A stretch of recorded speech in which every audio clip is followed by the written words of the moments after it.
Buenas tardes. Buenas tardes. Gracias. Gracias. Es una bendición poder llegar hasta el viernes, ¿no? Después de haber tenido esta serie de exposiciones durante estos días, gracias al Señor porque hemos podido seguirlas, un buen número de nosotros, y estamos llegando a la última sesión que tenemos aquí en Telde, y ya mañana estaremos ahí con los hermanos en Vegueta. Seguimos mirando la exposición de la palabra, ¿vale? Vamos a ir al encuentro de hoy,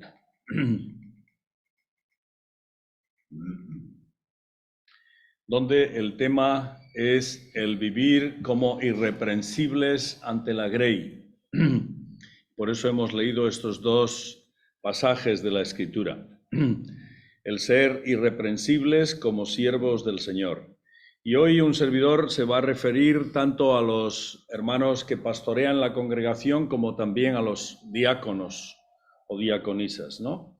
Y vamos a hablar en los términos en que la Escritura se pronuncia, 1 Timoteo 3 y Tito 1 principalmente, ¿no? Hemos visto entonces el apacentar a la grey del Señor el primer día, el martes, el cuidado, la guía, la instrucción de la Iglesia, y también el estar atentos y alertas a los peligros que la Iglesia vive a lo largo de su caminar. También el hecho de gobernar a la grey de manera como ancianos, de manera plural, decíamos el día pasado, y digamos consensuada y conjunta, ¿no? El modelo que la Escritura nos lanza y nos muestra para el gobierno de las congregaciones locales. Ayer vimos la enseñanza con autoridad, como no tanto la autoridad de los ancianos o la autoridad de la Iglesia, sino la autoridad de Dios canalizada a través del ministerio pastoral a la Iglesia, que es el tema que tuvimos ayer. Importante para que cuando hay limpieza, cuando se ejerce bien el ministerio, cuando la palabra es bien enseñada, instruida, cuando caminamos en el Señor, la autoridad de Dios se manifieste. Decíamos ayer algo importante, y es que cuando no lo hacemos adecuadamente, esa autoridad de Dios queda a veces anclada, bloqueada, ¿no? Y la Iglesia lo nota, la Iglesia lo ve, lo percibe. Hasta tanto hay una renovación o arrepentimiento, o pecados se dejan atrás, etcétera. Todo aquello que obstaculiza que Dios se manifieste entre su Iglesia, porque decíamos que la Iglesia es la casa de Dios y es la Iglesia del Dios viviente, columna y baluarte de la verdad, de su verdad. Y por tanto, nosotros en correspondencia, pues nos toca manifestar esta realidad que es la vida del Señor entre nosotros, ¿verdad? Hoy veremos la irreprensibilidad de los siervos del Señor y mañana, como sabemos, reconociendo a esos que nos sirven y presiden, y finalmente la figura y ministerio del diácono entre la grey. Así que en el día de hoy vamos a tener en cuenta, queridos, la integridad, la irreprensibilidad entre la grey de aquellos que son llamados ancianos y diáconos en el Nuevo Testamento, ¿verdad? La integridad. Y la Escritura habla de tres áreas, principalmente. Si miramos, le ponemos un poco de lupa al texto bíblico, 1 Timoteo 3 y Tito 1, nos damos cuenta de que se habla de la integridad de los siervos de Dios en tres áreas. El área personal, el área familiar y el área ministerial. Y en las tres debe haber un encaje, una coordinación y además una consecuencia sobre todo. Por tanto, sería muy inconsecuente ser íntegros en el área ministerial y no serlo en el área familiar. Y al revés.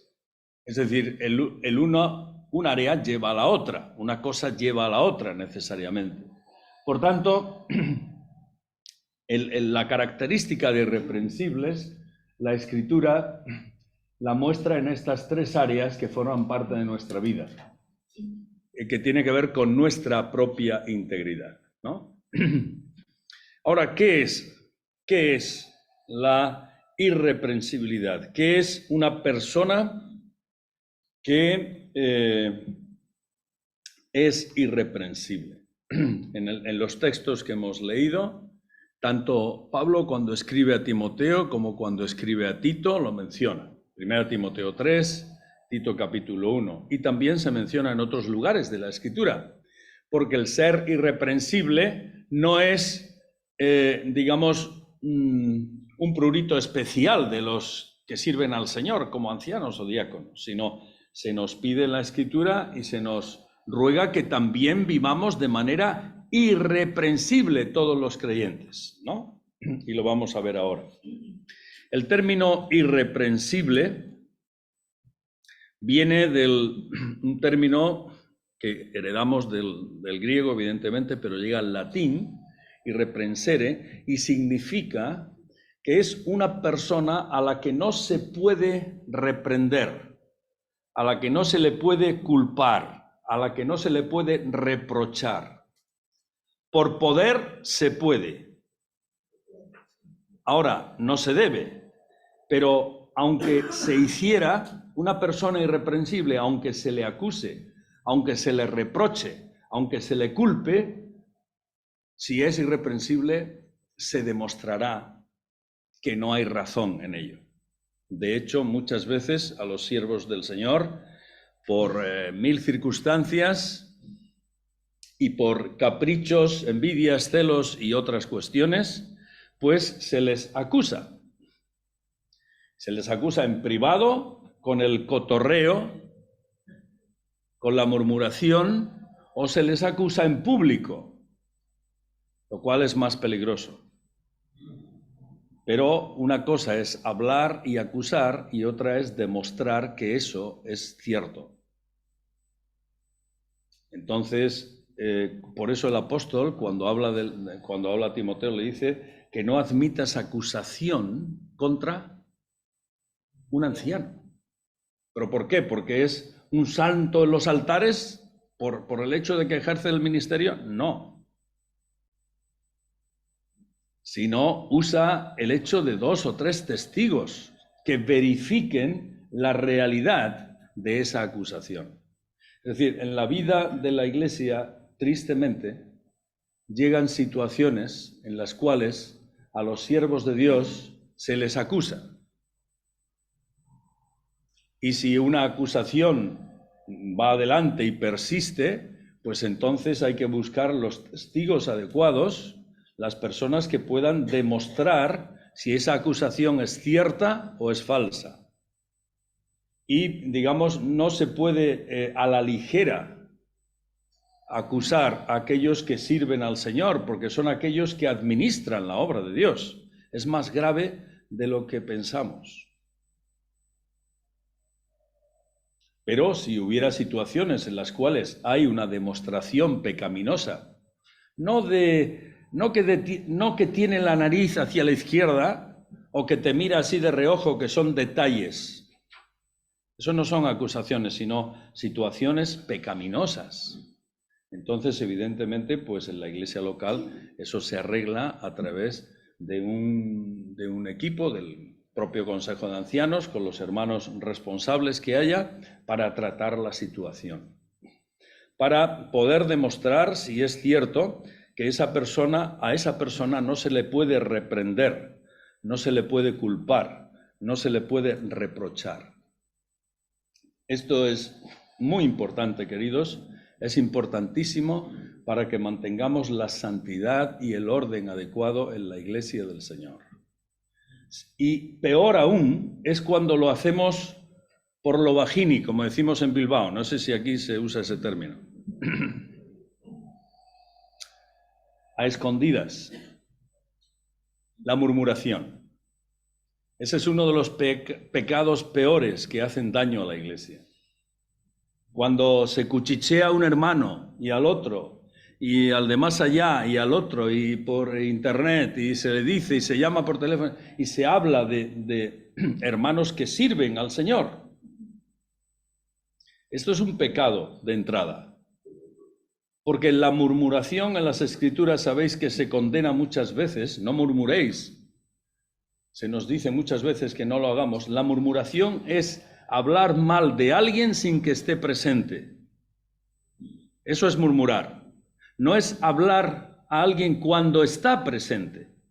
Murmurar es hablar mal de alguien cuando no está presente. Y eso es, primero es cobardía, y segundo es un comentario negativo de una persona que no se puede defender porque no está presente. Eso es muy fácil, eso es digno de cobardes, eso es lo que hace nuestro mundo, y eso no debe hacer la Iglesia. En eso no solo debemos estar bien instruidos, sino además bien amonestados, para que tengamos temor del Señor. Y ante un hermano o una hermana que está sirviendo al Señor, tengamos mucho cuidado en lo que hacemos. Porque en principio, si no se demuestra lo contrario, se esfuerzan y entregan sus vidas para el servicio de la obra del Señor. Entonces, cuando esto ocurre, no solo hay que arreglarlo, sino que es muy lastimoso, es triste y hace daño. Y sabéis que ese daño luego queda tiempo. Y luego hay que curar esas heridas, restaurar esas heridas. Así que guardémonos de estas cosas. Y antes de abrir la boca, oremos al Señor mucho por esto. Considerémoslo delante de Dios. No es vana cosa, porque el Señor defiende a sus siervos. En Hebreos capítulo 13 se nos dice que obedezcamos a nuestros pastores, y el término usado es guías. Aquellos que nos guían en el Señor, incluso podían estar incluidos los diáconos también. Ahí. Porque, ¿por qué? Dice, ¿quién se acuerda? Porque ellos velan por nuestras almas. Y para que no se quejen delante de Dios, porque han de dar cuenta al Señor. Y dice el texto bíblico, y esto no os es provechoso, pero dice que no os es provechoso porque cuando yo critico a un siervo de Dios, Dios lo ve, Dios lo escucha y corro un gran peligro, porque estoy poniendo enfrente, estoy maltratando a aquellos que sirven la obra de Dios. Así que tenemos una exhortación bastante fuerte y repartida a lo largo de las Escrituras para ser advertidos, para no tocar a los siervos de Dios. Pero digo, no porque sean especiales, sino porque sus vidas y su ministerio están entregados para el servicio de la obra del Señor. Y esto debe crear en nosotros un temor reverente ante la obra de Dios y ante los dones que el Señor ha levantado entre la iglesia local. No me he salido del tema, ¿no? No. Segundo, ¿por qué? ¿Por qué? Integralmente. ¿Por qué han de ser irreprensibles? ¿Solo han de ser ellos irreprensibles? ¿Solo han de ser ellos? En la Escritura se nos dice, Filipenses capítulo 2, verso 15, miremoslo un momento, por favor, Filipenses capítulo 2, verso 15, y está en un contexto precioso, Filipenses 2, 15, el apóstol dice, para que seáis irreprensibles y sencillos, hijos de Dios sin mancha, en medio de una generación maligna y perversa, en medio de la cual resplandecéis como luminares en el mundo, para que seáis irreprensibles. y es una apelación a todos los hermanos en Filipos.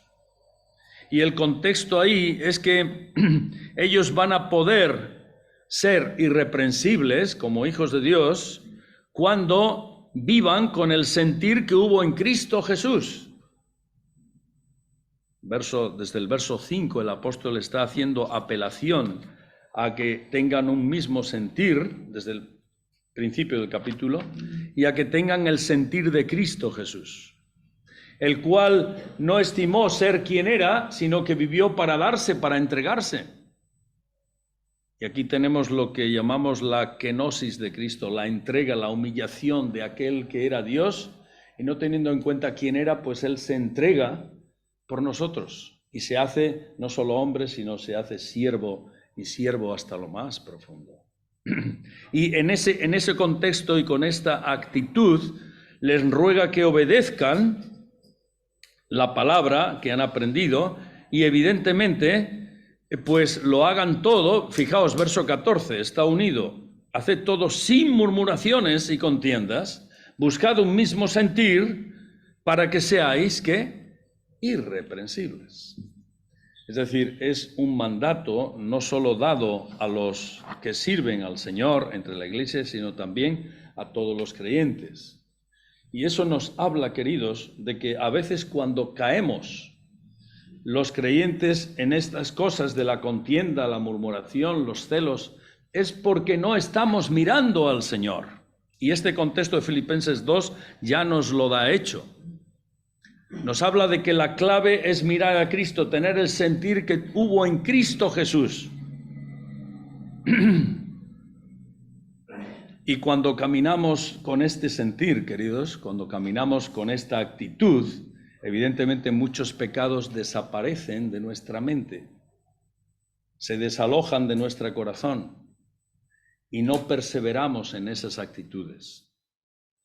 Por eso, permitidme que insista, el hecho de la murmuración, de atacar a hermanos indebidamente, de acusar sin pruebas, es señal de que yo no ando muy bien y de que yo ando con actitudes que no tienen nada que ver con las que debo tener según el Señor. Filipenses 2, no lo olvidéis. Para poder ser irreprensibles, necesitamos caminar con el Señor de esta manera.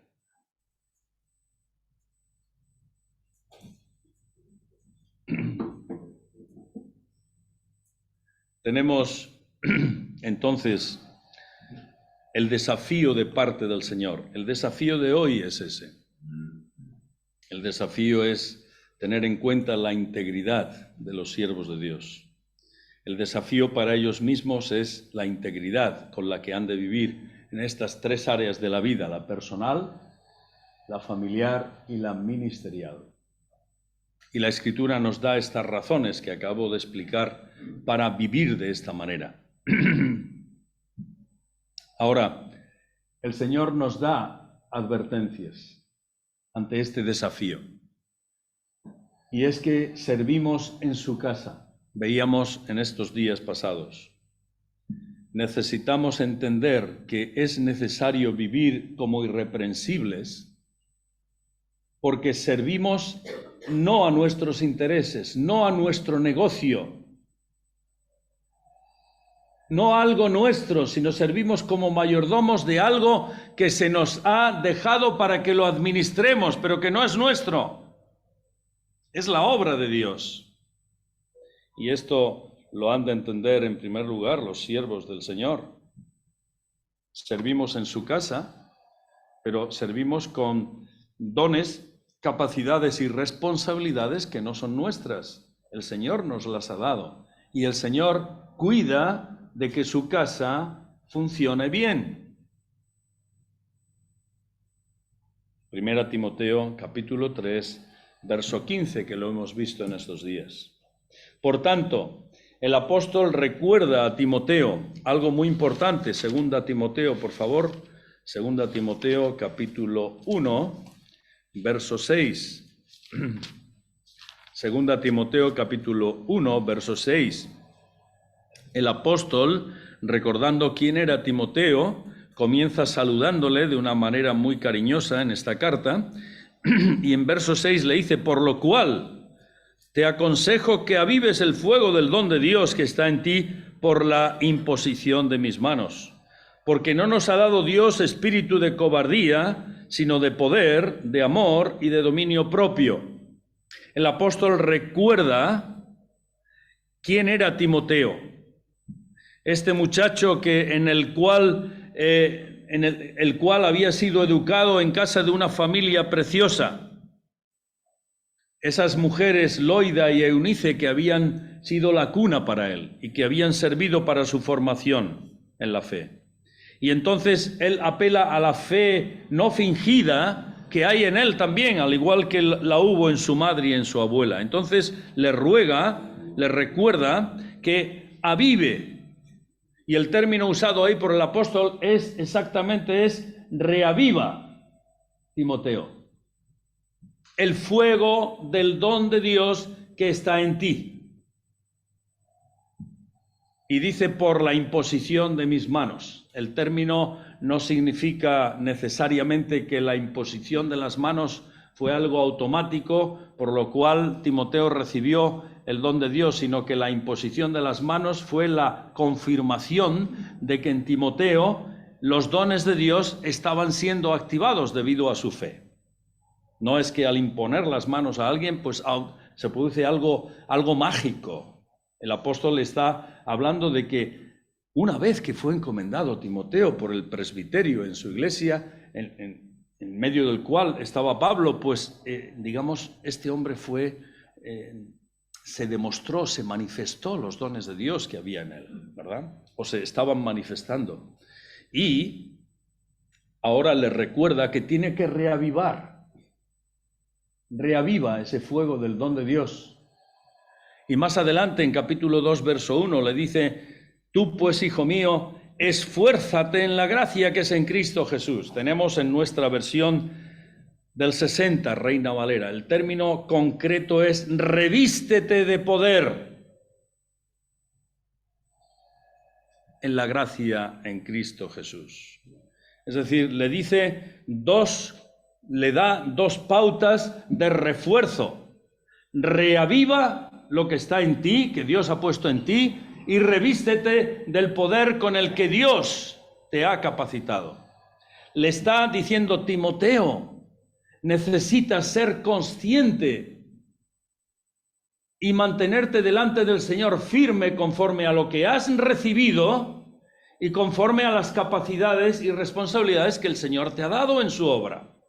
Y eso significa, queridos, reaviva y revístete de poder. Y es la primera exhortación, queridos, para aquellos que servimos al Señor. Necesitamos ser conscientes de los dones que el Señor ha puesto en nosotros. Necesitamos ser conscientes de las capacidades y habilidades que el Señor ha puesto en nosotros y ponerlas de nuevo en sus manos, y si es preciso cada día: Señor, aquí está lo que es tuyo.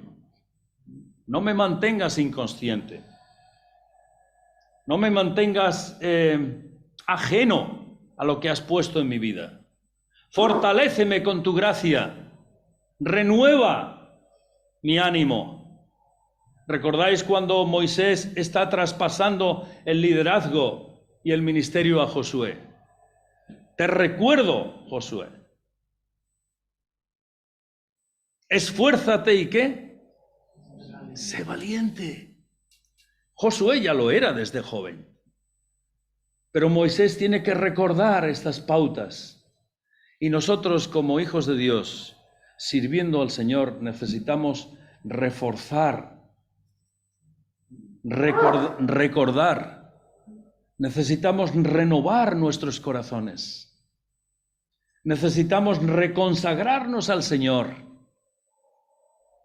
Y aquí tenemos dos pautas apostólicas preciosas que enfocan los dones recibidos de Dios y la gracia de Dios, que es todo suficiente para mantenernos firmes y en pie.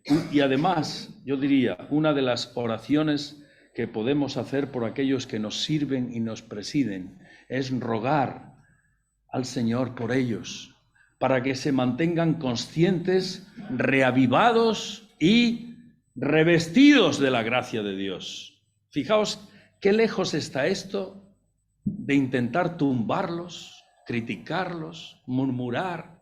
Eso es todo lo contrario. Esa es la actitud que nos toca tener con aquellos que nos sirven en el Señor. Y a continuación tenemos, en las advertencias que el Señor nos da, tenemos ancianos, diáconos, diaconisas, para los cuales se dan unas pautas en esos tres niveles que hemos hablado: el personal, el familiar y el ministerial.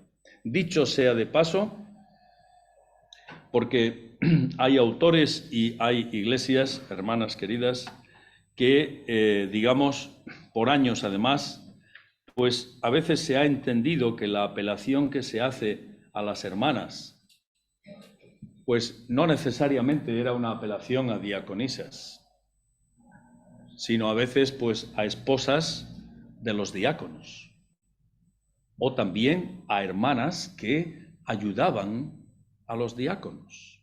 Es decir, ha habido a lo largo del tiempo ese proceso y esa diversidad de visión, ¿no? De hecho, cuando vemos en Hechos capítulo 6 que la Iglesia tiene unas necesidades ingentes de ministerio y de ayudar a aquellas viudas que tenían necesidades, pues la Iglesia nombra y reconoce como diáconos a los 7 hermanos en Jerusalén. Pero sabemos que ellos solos no podían hacer el trabajo. Así que tendrían muchas personas a su alrededor que ayudarían en la distribución, en la organización, etcétera, ¿no? Porque era un trabajo ingente este. Entonces, digamos, respetando esas diversas opciones, pues hoy en día la verdad es que no vemos ningún obstáculo para entender que el apóstol puede estar refiriéndose también con claridad a hermanas que son y que ejercían el diaconado, porque de hecho él las tenía en su equipo. Entonces, si él las tenía y en las iglesias establecidas por los apóstoles, pues con más razón, evidentemente. Además, tenemos testimonios preciosos de la iglesia primitiva, final del siglo I, siglo II, donde sabemos que, guiados por los ancianos y pastores de las iglesias locales, los hermanos y hermanas que hicieron labores preciosas de testimonio y de obra de misericordia en el entorno, sobre todo en los entornos griegos y romanos, eran los diáconos y diaconisas. Y fueron las iglesias del entorno griego las primeras que pusieron en marcha la atención a los enfermos, porque en el contexto romano y griego a los enfermos se los marginaba, se los desechaba, se les dejaba morir. Esa era la costumbre. Y las iglesias eran las primeras que comenzaron a hospitalear, de ahí viene el término hospital, a acoger a aquellos que estaban desamparados. Y esa era una labor de los diáconos y diaconisas. Y hasta el día de hoy, las iglesias que han caminado en el Señor siempre han hecho una labor en este sentido. Y hay hermanos en las congregaciones que quizá no tengan el don de predicación u otros dones de pastoral, pero tienen una carga por las personas y por las necesidades de las personas. Y esto es precioso, este es un don del Señor. Y conforme a esa carga y a esas necesidades, pues estos hermanos o hermanas deben suplirlas. Y veremos el domingo en qué consiste el ministerio y los dones de diaconado. Pero es un don de Dios precioso, porque tiene que ver con el auxilio de la iglesia en las necesidades que la iglesia tiene. Veremos más el domingo, no quiero adelantarme al domingo. Así que vemos en las características que el apóstol da para la iglesia el área personal, que se refleja en los textos que tenemos aquí, ¿verdad? Y que hemos leído esta mañana. En el área personal se habla de estos tres ministerios: ancianos, diáconos y diaconisas. Y para ellos, para los tres, se da esta lista de características. Esto es para los tres. Se dice que han de ser personas equilibradas. El término sobrio no es aquel que no ha bebido, que en nuestro castellano popular pues se dice: este está sobrio hoy, no ha bebido. No es tanto eso el ser sobrio, sino el ser una persona ecuánime, equilibrada. Eso sí, no han de ser personas dadas al vino. Y para unos se dice que no sean dadas al mucho vino. Y aquí sí que se usa el término, en el original, el término de adicción. Que no sean personas, interesante, que persigan al vino. No que el vino les persiga a ellos, sino que ellos persigan. Y eso habla de adicción. O sea que las adicciones no es algo moderno. Tanto unos como otros deben tener incorporado en su hábito de conducta el no estar sujetos, enganchados a esta adicción. Y como sabéis, queridos, en nuestra tradición cultural, las adicciones han estado presentes, ya sea a una cosa o a otra. Y hoy en día no digamos. Hoy tenemos este término no dados al vino, pues podríamos no dados a esto, a aquello, a lo otro y a lo de más allá. Hoy tenemos adicciones que enganchan a las personas de una forma voraz. Entonces, cualquier hermano que ocupa un ministerio de este tipo no debe ser una persona adicta, enganchada a. No es que no está enganchada a la bebida y sí está enganchada al juego. No. El término aquí es que no es una persona sujeta a las adicciones, ¿no? No debe ser alguien que desee ganancias deshonestas en su estilo de vida. Deben ser personas honestas, transparentes, ¿no? Honestos y honestas. Cuando pongo aquí sobrios, sobrias, es que hay una referencia a las hermanas. Deben ser personas sin doblez, sencillas y además sinceras. Que no tengan hábitos de doble cara ni de doble hablar. Que dicen aquí una cosa y allí dicen otra. Que se portan de una manera aquí y de otra manera allá, la contraria, ¿no? Esa característica debe estar clara en los hermanos. Deben guardar la fe y una limpia conciencia.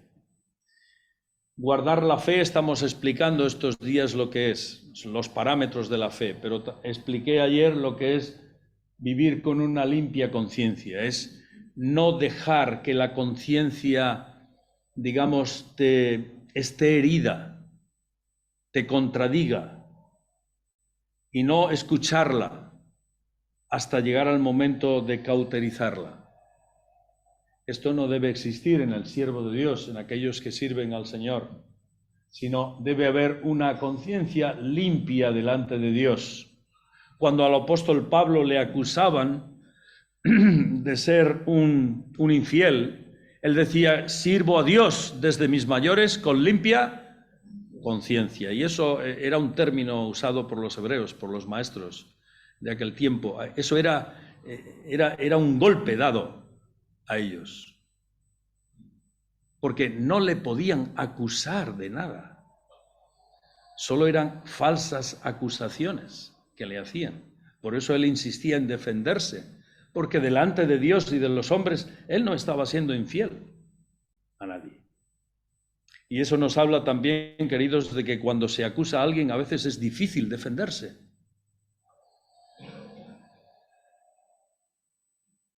Se hace una alusión en singular a las hermanas para que no sean calumniadoras si sirven en el diaconado. Y la calumnia, ¿sabéis lo que es? Es la costumbre que algunas personas tienen de acusar falsamente a los demás. No solamente murmuran sin que la persona esté delante, sino que hablan calumniosamente de la persona.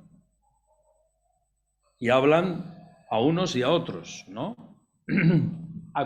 Acusadores.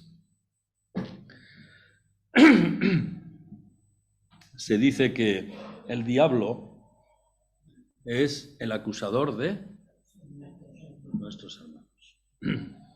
La acusación es una característica satánica.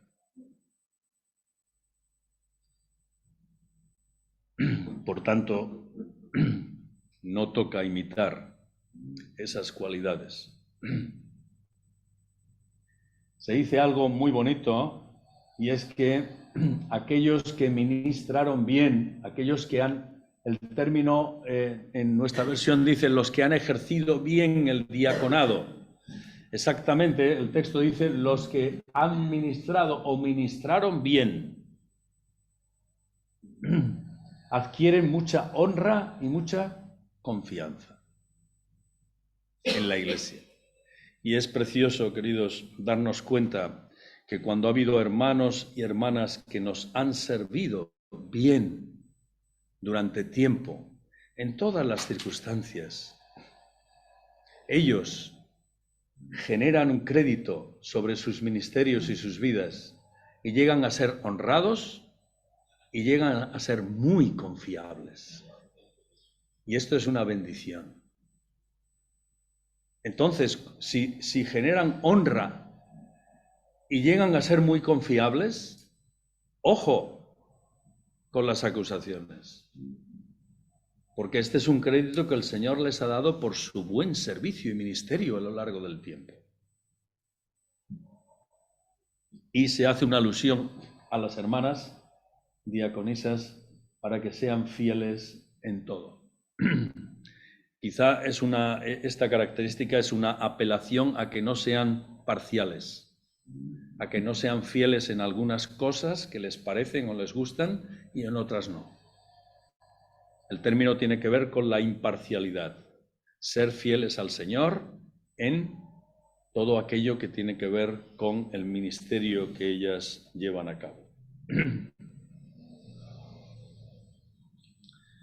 Y en cuanto a los ancianos, en su carácter y conducta, hay una lista más larga que meramente la que tiene que ver con los diáconos, ¿no?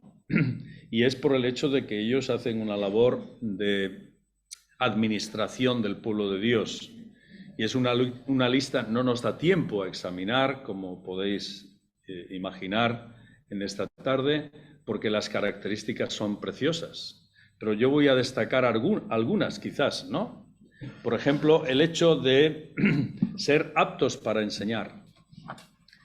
Aquellos que pastorean y sirven en el pueblo de Dios, pues deben ser hermanos que tengan la capacidad de poder enseñar, exponer la palabra.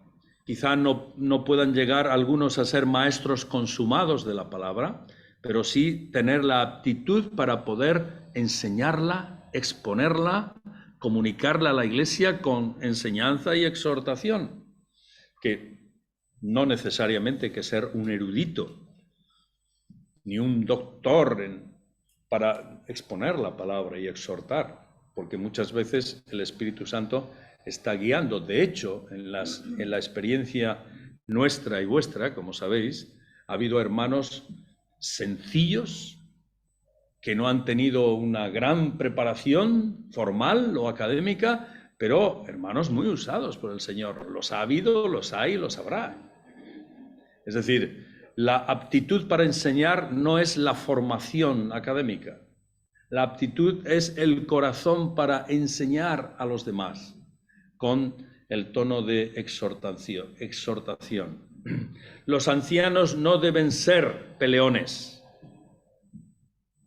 No busca bocas, se decía antes, ¿no? Por lo menos allá. Es decir, no generar contienda. Incluso con los que se oponen, el apóstol Pablo dice que deben ser, el siervo del Señor debe ser, ¿qué? Sufrido. ¿Y qué más? Amable, paciente y esperar contra los que se oponen, por si acaso se arrepienten. Es decir, no tiene que haber una actitud de contienda, ¿no? Esto no debe estar en el carácter del siervo de Dios, más bien amable, apacible, ¿no? No neófitos en el sentido de que el ministerio pastoral, pues evidentemente corre riesgos de orgullo, corre riesgos de soberbia, corre muchos riesgos. Entonces una persona nueva en la fe puede caer en los errores. El diablo le puede engañar, dice el apóstol, ¿no? Le puede envolver. De hecho, se han dado casos, he conocido algunos, cuando se ha reconocido a personas casi neófitas de la fe. ¿Por qué? Porque han crecido, han tenido mucho entusiasmo, han subido como la gaseosa y han tenido formación, etcétera. Y digo, bueno, esta persona, este hermano, no se ha esperado y se les ha reconocido antes de tiempo.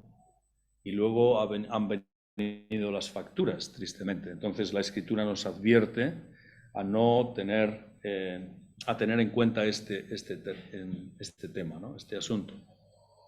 Un buen testimonio externo, un buen testimonio de los de afuera, es decir, que cara a los demás, a la gente que no es del Señor, pues haya un testimonio correcto, adecuado, consecuente en la fe, ¿no? Que puedan decir, este hombre es un hombre consecuente, es un hombre formal, es un hombre fiable.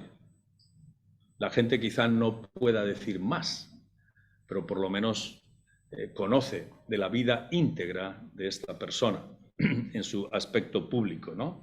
No soberbio, no iracundo. Y aquí me paro un momento, el no iracundo. Todos podemos perder los papeles, ¿no? Todos. Pero como siervos del Señor nos toca tener mucho cuidado con la ira y a veces nos equivocamos. O a veces podemos tener un error. La espontaneidad, la visceralidad de ser sanguíneos, ¿no? Y en algún momento puede ser que pequemos con las palabras o con los gestos o con las actitudes, pero de eso no está hablando el apóstol, de una vez que me equivoque. Está hablando de una actitud y de una costumbre, de una persona que se infla por la ira y pierde el control habitualmente. Y esto es algo a lo que somos llamados, a mantener la templanza en el servicio al Señor. Y el Señor nos ayuda tremendamente con el paso del tiempo. Amantes de lo bueno, justos, santos, ¿no? Gracias, Señor, por tus siervos. Gracias. Porque estas capacidades, ¿para esto quién es suficiente? Es el Señor el que capacita, el que nos fortalece, el que nos ayuda, el que nos renueva y nos levanta día a día, ¿no? Con sus hogares familiares, de nuevo, hay una apelación a los tres ministerios, ancianos, diáconos y diaconisas, en el aspecto familiar. En el aspecto familiar. Hemos visto el personal y ahora vemos el familiar. Y entonces se dice de ancianos y diáconos que han de ser hombres de una mujer y buen gobierno de su casa. El término usado aquí literalmente es hombre de una mujer. Esto no excusa a hermanos que puedan estar solteros, no se han casado o viudos y evidentemente pues tengan dones y llamamiento para el ministerio pastoral. No es una... no les cierra la puerta a ellos.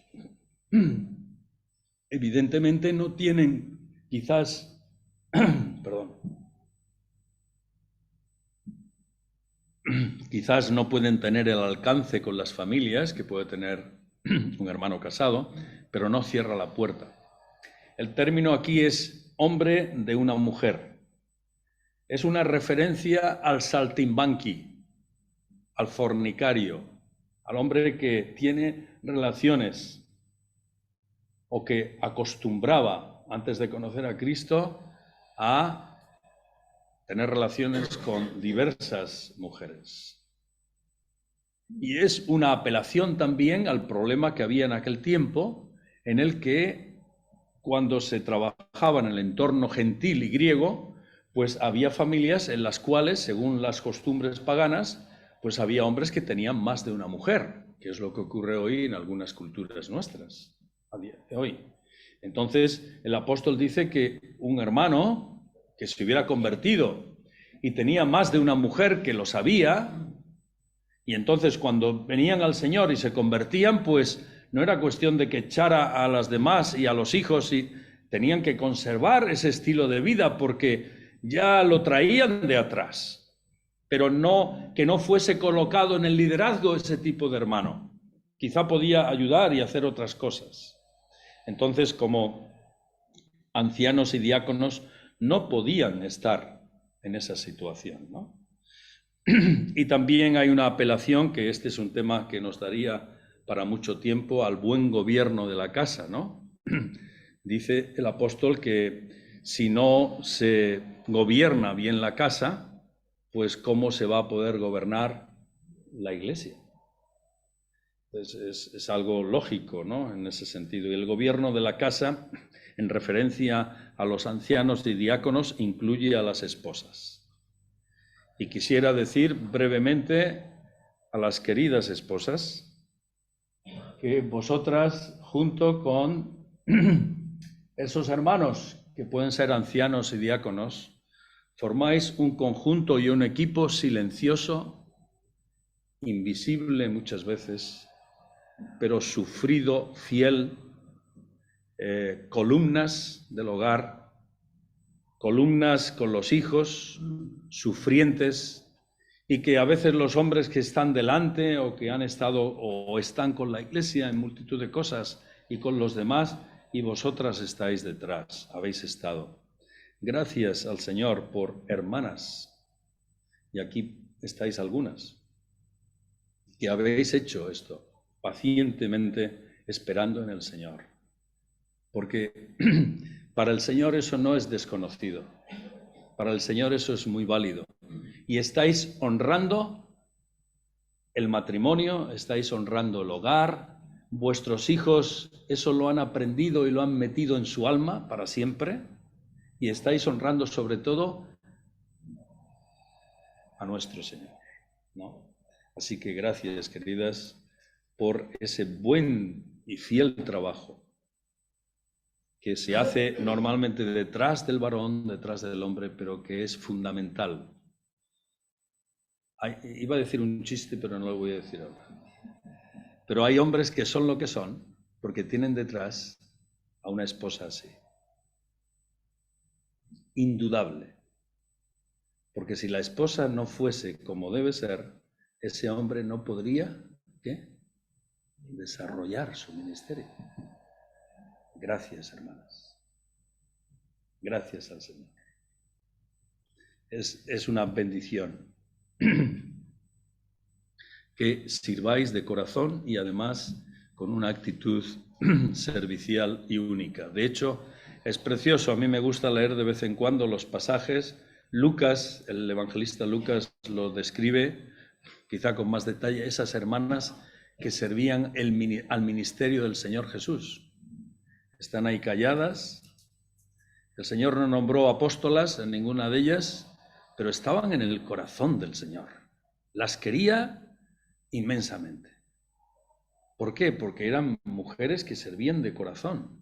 Y algunas Algunas procedían de entornos acomodados y ricos y ayudaban tremendamente en las finanzas del ministerio de Cristo con los apóstoles. Y se mencionan así de pasada, pero ahí están. Y una mujer preciosa, cambiada y transformada por el Señor, horas antes de ir a la cruz, ella derramó lo más precioso que tenía, quizá como herencia de su madre y de su abuela, que era, ¿qué derramó? ¿Quién se acuerda? Y lo puso a los pies del Señor, ungió al Señor. Y cuando Judas protestó diciendo que aquello valía muy caro, él dijo, a los pobres siempre los tendréis, pero ella ha hecho esto para ungirme y esto quedará en la historia. Eso lo han hecho mujeres, mujeres que han amado de corazón. Y eso para el Señor está ahí. Él lo ve, Él lo sabe, Él lo conoce. Así que detrás de grandes hombres, siervos de Dios, detrás de grandes predicadores, detrás de preciosos hermanos diáconos, hay esposas que están ahí. Gracias al Señor.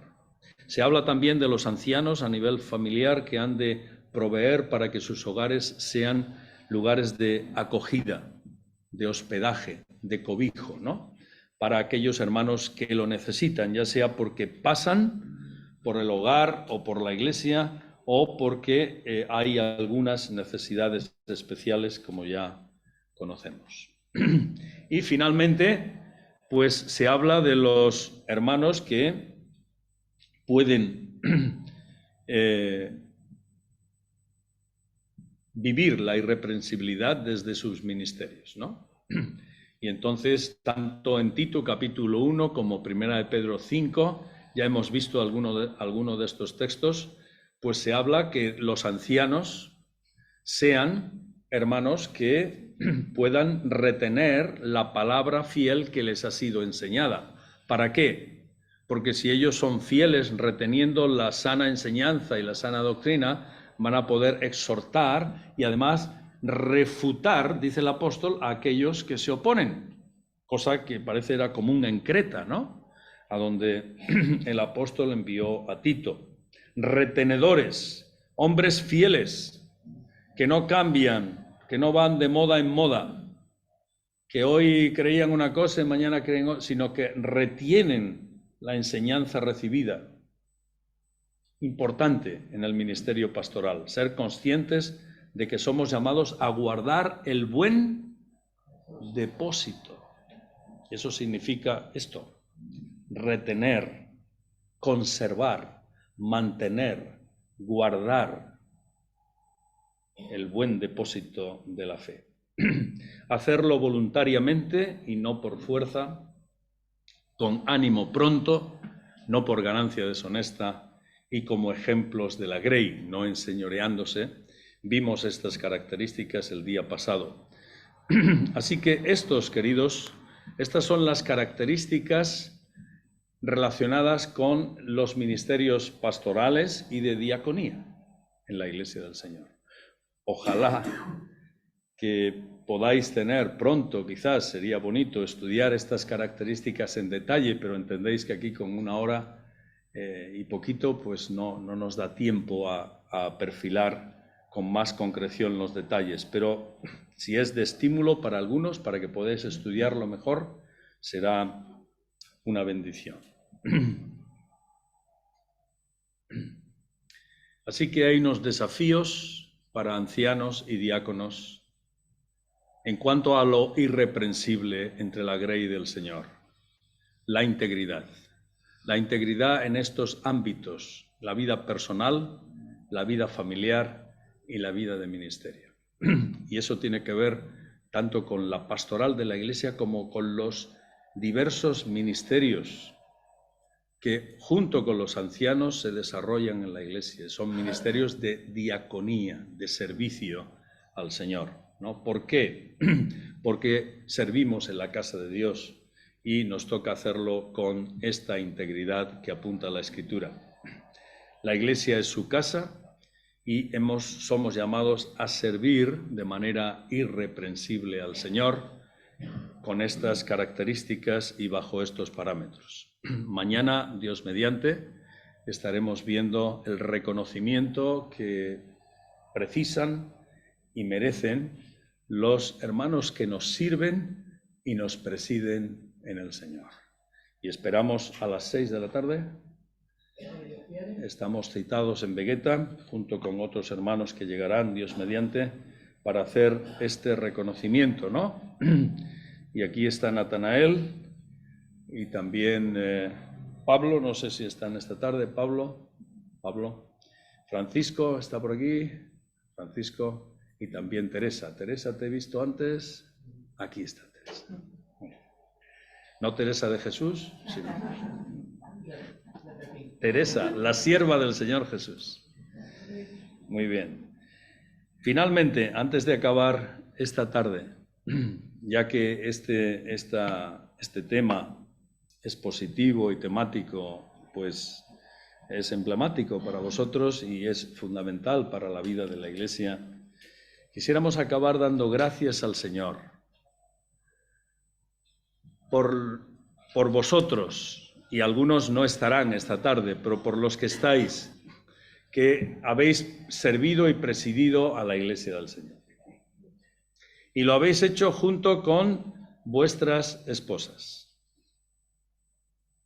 Y quería acabar leyendo Hebreos capítulo 6, verso 10.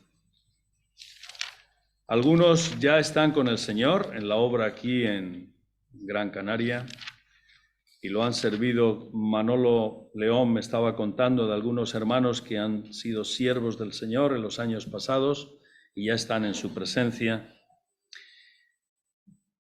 Y Hebreos 6:10 nos dice que Dios no es injusto para olvidar vuestra obra y el trabajo de amor que habéis mostrado hacia su nombre, habiendo servido a los santos y sirviéndoles aún. Aquí a hermanos que a hermanos que estaban decaídos, estaban desalentados. El escritor de la epístola les recuerda que en el Señor no hay injusticia, gracias Manuel, que no hay injusticia para olvidar.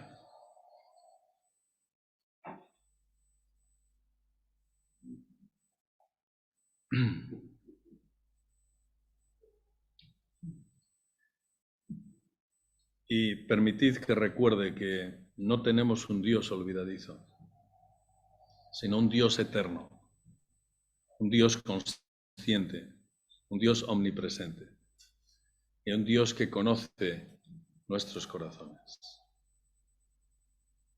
Y un Dios que es buen pagador. Es el mejor pagador que hay. Así que Dios no olvida. Y aquí dice dos cosas que no olvida Dios. Vuestra obra, es decir, vuestro servicio y vuestro trabajo de amor que habéis mostrado hacia su nombre. Cuando servimos al Señor, no servimos en primer lugar a las cosas ni a los hombres, servimos a su nombre. Y somos llamados a servir a los santos. Y aquí hay una exhortación a que, habiéndole servido al Señor y habiendo servido a los santos, pues aún sigamos sirviéndole en adelante, ¿no? Porque Dios es vindicador, es justo del servicio que hemos hecho para Él, ¿no? Quería pedir, antes de orar por vosotros, pues que los hermanos que estáis aquí como ancianos, que habéis veteranos, con las esposas, si os podéis poner de pie, por favor.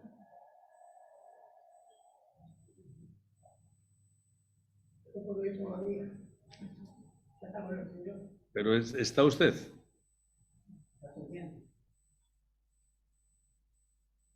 Hermanos que habéis servido como diáconos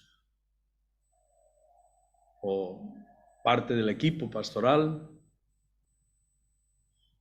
¿quiénes hay aquí entre nosotros por años? No está Marcos esta tarde, está enfermo.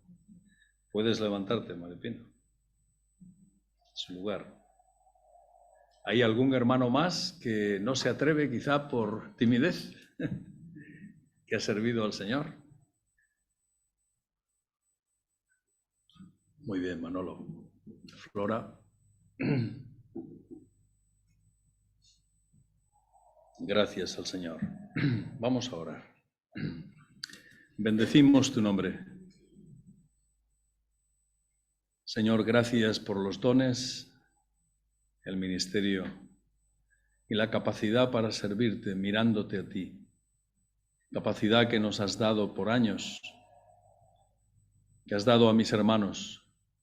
Gracias, Señor. Tú sabes las situaciones de sufrimiento, de entrega, de discernimiento, de esperar en ti, por las que ellos han pasado. Tú sabes también el fruto y el corazón que les has dado para servirte y la bendición de haber enseñado a otros, de haber transmitido tus verdades a otros. Señor, nuevamente darte gracias por ellos. Nuevamente bendecir tu nombre en esta tarde. Y recordar que aquellos que tú sigues levantando, más jóvenes, y que en adelante te van a servir, Señor, que ellos puedan transmitirles este amor que tú